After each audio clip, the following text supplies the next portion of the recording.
Hi అండి, welcome to my channel. Boondi capsicum curry.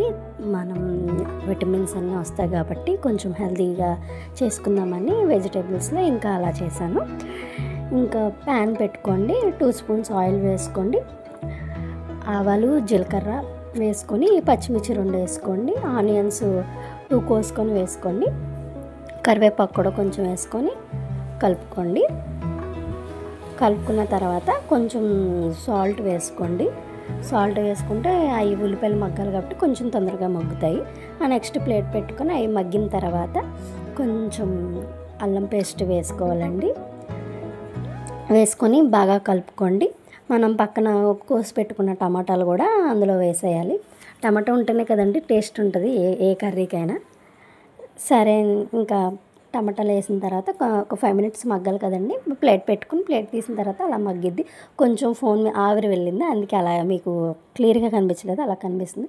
Next capsicum ఉంది కదండి, ఇది క్యాప్సికమ్ బూందీ కాబట్టి క్యాప్సికమ్ ముక్కలు కూడా కోసుకొని వేసుకొని నెక్స్ట్ కొంచెం పసుపు, తగినంత కారం వేసుకొని కలుపుకోండి. అది కూడా 5 మినిట్స్ మూత పెట్టుకున్న తర్వాత ఇది మగ్గిద్ది కదా. ఈలోపు మగ్గిన తర్వాత 2 గ్లాస్ వాటర్ వేసుకోవాలి.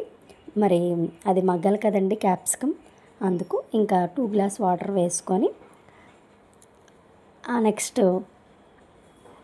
కలుపుతూ ఉండి ప్లేట్ పెట్టుకోండి. ఒక 5 మినిట్స్ తర్వాత సాల్ట్ వేసుకోండి. మరి సాల్ట్ సరిపోదు కదండి, కొంచెమే కదా వేసుకున్నాము. నెక్స్ట్ మరుగుతూ ఉంటుంది. దగ్గరికి అయిపోయిన తర్వాత బూందీ ఉంటుంది కదండి, అది వేసుకొని మిక్స్ చేసుకోవడమే. మిక్స్ చేసుకున్న తర్వాత ఇంక మళ్ళీ ప్లేట్ పెట్టుకొని ఒక 5 మినిట్స్ అలా ఉంచడమే. బూందీ క్యాప్సికమ్ కూర రెడీ. నెక్స్ట్ కొంచెం కొత్తిమీర వేసుకుంటే అది టేస్ట్ చాలా బాగుంటుంది. అది వేడి వల్ల ఆవిరి వచ్చింది కదండి, అందుకే మీకు అలా కనిపిస్తుంది. నెక్స్ట్ సబ్స్క్రైబ్ చేసుకోండి, లైక్ చేయండి, షేర్ చేయండి, కామెంట్ చేయండి.